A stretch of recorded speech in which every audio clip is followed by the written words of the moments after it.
Alright guys, welcome back with part 2, and as you can see here, just separating the two things was something that is still ongoing. Oh, well, don't worry. If it didn't break during transport, I don't think I did anything to break it further. Oh. The strongest thing is the tape on the packaging.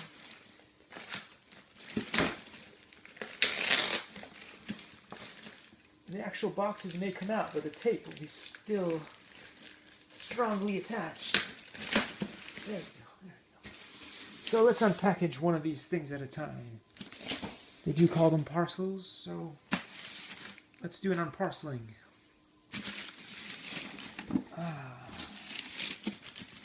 gonna have to wait for the next video because, oh my gosh. Likey.